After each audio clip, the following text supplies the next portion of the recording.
This tomorrow at the browser's also struggling.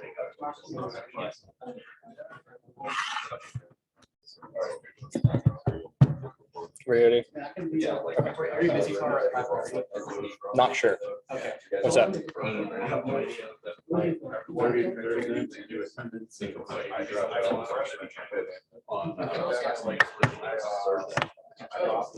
I'll be here. I'm just not sure if I'm doing something or not.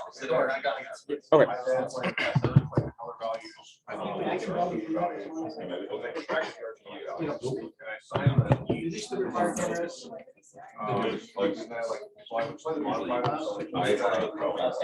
You want to do it? Yeah. All right. We're going to get started here in a minute. Yeah, I'm trying. It's hard to speak up. I'm working on it, Connor. All right, we're going to get started here in a minute.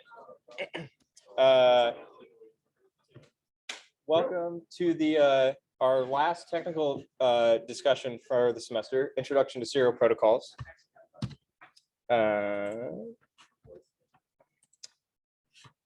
Here's our contact information. If you want to get a hold of any of us, you can join our Discord server. You can reach out to any of us directly. We have workshop hours on the off weekends. So you can email one of us and we'll set those up for you. And then if you want to keep up with the slides, you can go to our website and follow along there. There's some code at the end, so that might be helpful. So you can look at that more easily. And then attendance, if you could scan that, that'd be super helpful because that's how we get money to pay for pizza and things. So yeah, attendance is good.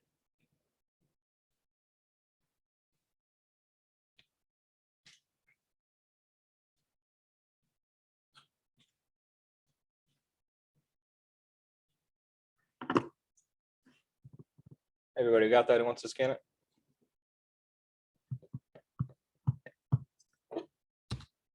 And then we have some announcements. You want to do that, Eddie? Yep. Okay. So for next semester, we have some open officer positions because we have some individuals leaving Connor go off to grad school. So we have openings for a vice president in training, treasurer in training, funding and sponsorship, and general officer. Vice president mainly handles workshop stuff. They work with the president to kind of keep the club running, workshops mainly, planning that out. Treasurer mainly handles the ordering and money stuff, depositing checks, and funding sponsorship. You reach out to companies and see if they would like to sponsor us. Essentially, that's general gist of it. And general officer, so you would help around with various tasks that we can't really do because everyone else is so busy. But yeah, if you're interested, email our email. If you go back a few, yeah, the top one, general email. So you can email what position you're interested in and your resume, and then usually you'll get it. So, but it's just a formality. So, yeah.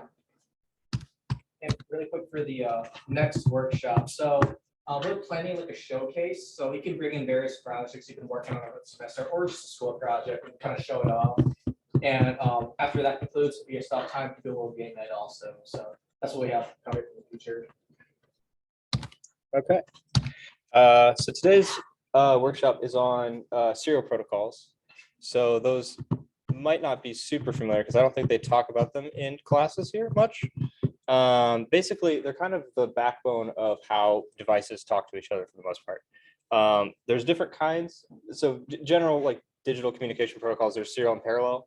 You can see a list of, you might have heard of a few of these, but mostly they're kind of skewed towards the serial side. Parallel is a little bit of the older side. So like you might see like a SCSI or like parallel ATA or like an ID. It's those flat ribbon cables in really old computers.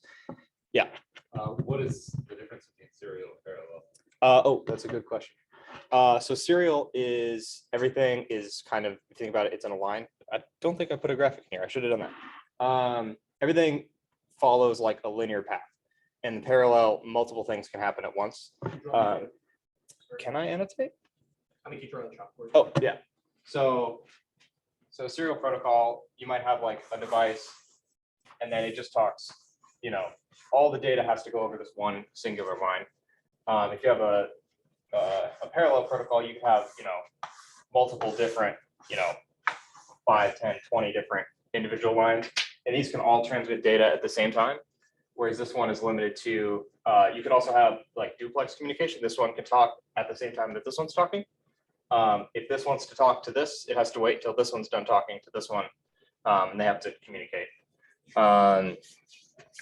So some of the more common ones are UART, CAN, USB is a serial bus, SPI, I2C, etc. So why serial? It uses less microcontroller pins. So parallel needs a lot of output and input ports. You can usually get away with just 2 sometimes, or even fewer. You can set the clock speed really high. So even though you have less physical paths of communication, you're actually doing it at a higher data rate. So you can achieve higher throughput than with a parallel communication. And it's cheaper and easier to implement. You need less wire, you need less stuff. It's just easier to make serial work. It's just easy comparatively. This is a picture of a typical like frame for a serial bus. So you'll see this. So a lot of times, if you were to see this digitally, it would look kind of like this. Something to that effect. And so these variations in high and low are what make up the different parts of this this byte. So you'll have some way of indicating that the data is starting. You'll have the actual data itself, and then a lot of times you'll have a parity bit, which basically what it does is it does a math operation, and then depending on what the sum of all these is, it'll either set it high or low. And so the receiving device can look at what the sending device said, and it can do that math and then be like, oh, okay, it sent it correctly, or oh no, it's wrong. I shouldn't trust this data. And then a stop bit to tell it that the byte's over. And it'll send these packets multiple times every second. So you'll get a stream of these, and that's how so you can only fit so much in this data block. But if you're sending thousands of these a second, you can get quite a lot of throughput through. One of the most common ones, and you probably would be the most familiar with this one because it's on the Arduino, is UART. It stands for Universal Asynchronous Receiver Transmitter. So it uses 2 pins. The spec is weird. You sometimes need a common ground, sometimes you don't. It's not really an extra pin, so sometimes you might need it, but RX and TX. So basically, you just cross the 2. So the talking one is to the listening one on both. You can configure the baud rate, which is the data rate, or how many bits per second. So you can start out on the low end. A typical one is 9600. So it's 9600 bits per second, or up to, I think that's what, 1.5 million. So quite fast. This one's kind of like a phone call, not a conference call, but just a regular phone call. That can talk to that, and that can talk to that, but they can't talk to anything else. So it's useful for single inter-device communication. If you have like a sensor talking to a microcontroller and that's all you're doing, UART's great for that. It's really simple. You just connect the 2 together and you're pretty much good to go. Getting into a little more complicated ones, I2C is really handy. A lot of the further ones use some sort of addressing, so you can actually individually communicate to an individual device. They typically, in the past, they've been referred to as masters and slaves. We're getting away from that terminology. So it's still very prevalent. You'll see that a lot, but a lot of people are trying to move towards parent or child, or listener and follower, or primary, secondary. So you'll see a big swath of things, but that's still pretty common, unfortunately. But yeah, this one uses 2 other pins, SDA, serial data acquisition, and serial clock. And then it also needs a voltage and ground. These are a little shorter. There's a spec for how much capacitance you can include on them. So typically you're looking at like less than a meter. UART can go up to 15 meters. So you could talk across the room to something, but these are like typically like you'll have integrated things on either on chip or like on your PCB, and you'll use I2C for that.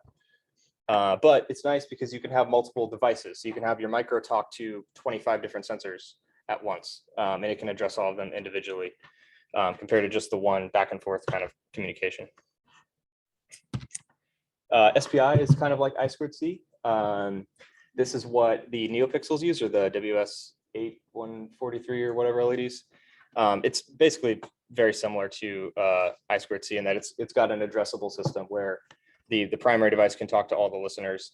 It uses more lines. I don't know why, but this one, master out, serial in, or master out, slave in, master in, slave out. And then there's a clock and a chip select, which is kind of optional. A lot of these work on the principle of you'll have a consistent square wave clock signal, and they'll line up the bits from the previous here. They'll try and line all of those edges up with the clock. That way the receiving and and a lot of them transmit the clock signal so that both the receiving and the transmitting device know exactly where everything is. And then they can actually like look at those edges and tell what is a bit and what's not. Yeah, if you want to learn more, Ben Eater is kind of like the Bob Ross of like computer engineering. He's delightful to listen to. I highly recommend his YouTube channel. He has a couple, I think he has like 6 or 7 videos, but these two are particularly useful. He does, I mean, they're like 45 minutes long. They're like deep dives into the actual how and why, but they're very digestible, I think. So yeah, if you're interested in learning more, I'd check out his channel. Any questions? Cool. It's a lot to take in, I get it. I don't understand it either, it's fine. Yeah, so as Eddie mentioned, the next meeting is a game night and a project showcase. So you can come out and relax with us and eat some pizza. I have a little thing that has a lot of NeoPixels in it that I'll be showing off. All right, and then we have a demo. So basically, the idea of this is if anybody's ever messed around with the serial monitor in the Arduino IDE, that's talking with the UART stuff on that board. So you can type things into it and hit the send button. And this code will let you take the stuff that you just sent and control the outputs on the Arduino with it. So this is just a very simple demo to turn a light on and off. But we have a challenge later where you can try adding more LEDs, or you can try like, blinking them or something. So yeah, all you need is an Arduino, a breadboard, and these 2 components. So if we want to get started, we can do that.